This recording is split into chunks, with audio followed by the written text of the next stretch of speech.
All right, January 15th, 1955, Milwaukee Arena. The Philadelphia Warriors are 15 and 19, and the Milwaukee Hawks are 13 and 24. These two teams just played in this same building the day before, and Milwaukee stole that one 86 to 84. So the easy story says the Hawks have the edge. Bob Pettit is the big attraction, and Philadelphia just trying not to get buried by another road loss. But that is not the story we get.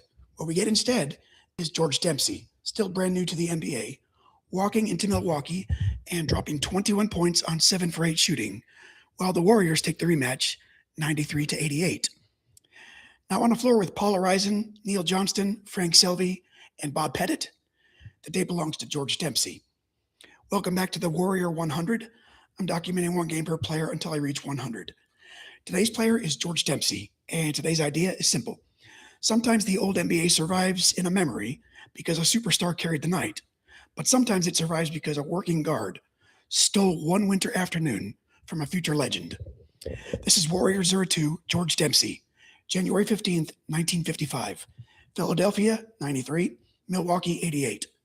It's the 9th NBA season, the first year of the 24-second shot clock, and this game's important enough to make television listings in Wisconsin with Marty Glickman on the call. And that matters because this isn't cave painting basketball. This is modern basketball trying on its first real speed. Now, Philadelphia comes in annoyed, and not in the fake sports movie sense. The Warriors had been 13 and 16 after beating Milwaukee on January 6th, but then they lost 4 straight before this rematch. At Boston, at New York, at home to Minneapolis in overtime, and then at Milwaukee by 2 on the 14th. So the locker room mood is not, we've arrived. It's closer to, can we please stop stepping on rakes for one day, please? Neil Johnston is carrying star-level production. Paul Arizin, still Paul Arizin, and the Warriors are dangerous enough to hurt good teams, but not clean enough to trust. They're 4th in the East, under 500, and trying to keep this trip from turning into one long sigh. Milwaukee's mood is different. The Hawks are also a 4th-place team, but they're coming in with just a little more juice. From January 2nd through January 14th, they had won 6 of 10, including a January 11th win over Rochester, that 86-84 win over Philadelphia the day before this game. They're still a flawed team, but they're not hopeless. And the headliner's obvious. Rookie Bob Pettit is already becoming Bob Pettit, scoring big numbers almost nightly, while Frank Selvey is another rookie name that jumps off the page. So Milwaukee has talent, youth, and momentum. What it doesn't have on this day is control of the first half. Now, around the league, this is an NBA in motion. The shot clock has lifted scoring. Neil Johnston finishes the season as the league scoring leader, and Bob Pettit finishes it as the Rookie of the Year and an All-NBA first-team player. On this same January 15th slate, New York beats Fort Wayne, the Pistons, 106 to 87, and Rochester beat Minneapolis, 93 to 90. Standings-wise, Philadelphia's win still leaves the Warriors 4th in the East at 15 and 19, while Milwaukee sits 4th in the West at 13 and 24. In other words, this isn't a showdown between finished products. It's better than that. It's a game full of live wire, half-built teams, and future significance that the people in the building could feel it before history had a name for it. And the coaching matchup is stronger than the record would suggest. Philadelphia is led by Eddie Gottlieb, one of the foundational figures in professional basketball history, later enshrined into the Hall of Fame as a contributor. Milwaukee is led by Red Holtzman, still years away from his Knicks legend, but already deep in his coaching life and a later Hall of Fame career himself. On the floor, this one gives you Paul Arizin and Neil Johnston for Philadelphia and Bob Pettit from Milwaukee, all Hall of Famers. Johnston's the reigning scoring king of this league. Arizin's already one of the great wing scorers of the era, and Pettit's the rookie attraction, the future MVP, and the name most fans probably bought the ticket for. That's what makes Dempsey's intrusion so good. The game is crowded with greatness, but the man who hijacks it isn't the biggest name in the room. Now, the common thread between these two franchises is just basketball geography and basketball fatigue. This is the old league, where teams see each other constantly. Travel's harsher. Two clubs can play back-to-back in the same city on consecutive nights, and familiarity feels like resentment sometimes, if it's not technically a rivalry. By January 15th, these teams have already seen each other 4 times that year. Philadelphia won on December 3rd, Milwaukee won on January 6th, Milwaukee won again on January 14th, and now Philadelphia answers on the 15th. There's no mythic hatred here, it's just something more old school. Overexposure, bruised pride, and the urge to settle yesterday before tomorrow starts.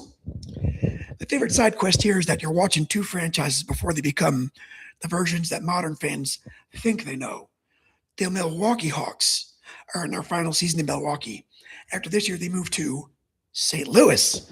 The Philadelphia Warriors are still years away from becoming the San Francisco Warriors than the Golden State Warriors.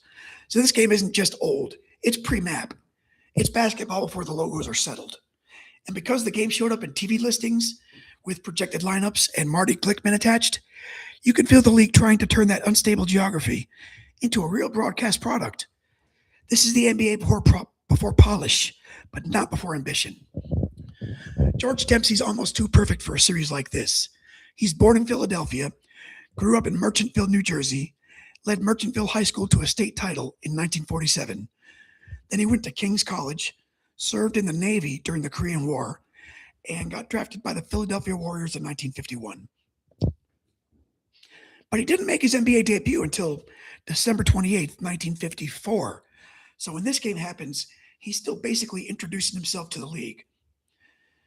Basketball Reference lists him at 6'2", 190 pounds, a guard who plays 5 NBA seasons, mostly for Philadelphia, and once with one season with Syracuse. He wasn't a franchise-defining icon, but he was a real professional. He was useful, tough, local, good enough to last.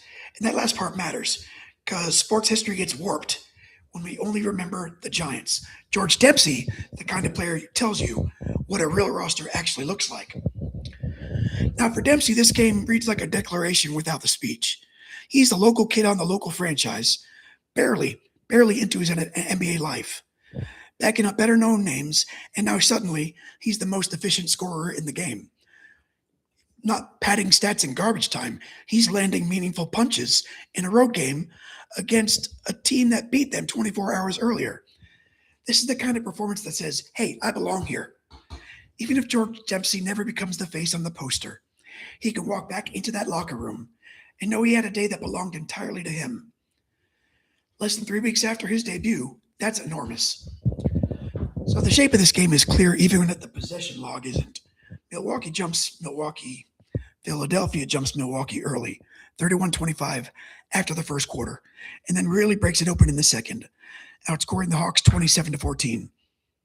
So at halftime, the Warriors lead 58-39, and that number tells you the first real truth of the afternoon. This wasn't a wire-to-wire nail biter. For a while, it looked like a road ambush. Dempsey in scoring efficiency, Johnston's given his usual interior offense, Joe Grabowski's productive, and Horizon's doing star maintenance. The Warriors are getting enough from enough places that Milwaukee can't load up on just one problem. But Milwaukee doesn't die. That's the second truth. The Hawks win the third quarter, 23-17, and the fourth, 26-18. Frank Selvey leads them in scoring with 18. Bob Harrison gives him 15. Chuck Scher puts in 13. And the newspaper recap language that survives says Philadelphia cooled off. Philadelphia cooled off Bob Pettit, and then had to hold off a late Hawks rally. That tracks exactly with the scoring pattern. Pettit finishes with only 11, far below his usual weight. So Milwaukee has to assemble the comeback by committee. They made it respectable and stressful, but they never quite erased the damage that Philadelphia did before halftime. And here's where Dempsey's line becomes great. 7 made field goals on 8 attempts, 5 free throws, 21 points. On a team with Horizon and Johnston, Dempsey's the leading scorer. Grabowski and Johnston both have 18. Horizon has 15. Jack George has 10. On Milwaukee's side, Selvey's 18 leads the way, but the Hawks simply never get their main event rolling hard enough. If you want one sentence for the actual basketball, it's this. Philadelphia won the first half big, Milwaukee won the second half late. George Dempsey's efficiency was the difference between a wobble and a collapse. Now, for Philadelphia, this win was oxygen. It snapped a 4-game losing streak, prevented a mini collapse on the trip, and stopped Milwaukee from taking both ends of the back-to-back. Doesn't fix the season, but keeps the Warriors from sliding further into the kind of January fog that ruins entire seasons. For Milwaukee, the loss is irritating because it interrupts what had been a solid little stretch and wastes the chance to pile another win onto a team directly in front of them, on the schedule and directly behind them in the emotional sense. The Hawks had Philadelphia softened up, but couldn't finish the sweep. So this game gives you nearly everything the sport promises without any of the modern packaging. You have pace, because the shot clock has changed the blood chemistry of the league. You have names that matter: Arisen, Johnston, Pettit, Holtzman, Gottlieb. You got a rookie star in Pettit, a local pro in Dempsey, and a road team getting hit in the mouth, then answering. You have a game that looks decided by halftime and tense by the finish. Most of all, though, you have the best thing basketball can offer a new fan: hierarchy getting scrambled. The famous man is in the building, future Hall of Famers in the building, but the game still belongs to somebody else. And that's basketball. Sometimes that's why people stay. But neither club turns this result into a fairy tale. Philadelphia finishes 33-39 and misses the playoffs, still fourth in the East. Milwaukee finishes 26-46, still fourth in the West, and also misses out. But the future is peeking through. Pettit wins Rookie of the Year and makes All-NBA first team. The Hawks leave Milwaukee after the season and move to St. Louis, where the franchise soon becomes a real power. Philadelphia, meanwhile, is closer than this record suggests. 1 year later, the Warriors jump to 45-27, win the East, and take the 1956 NBA title.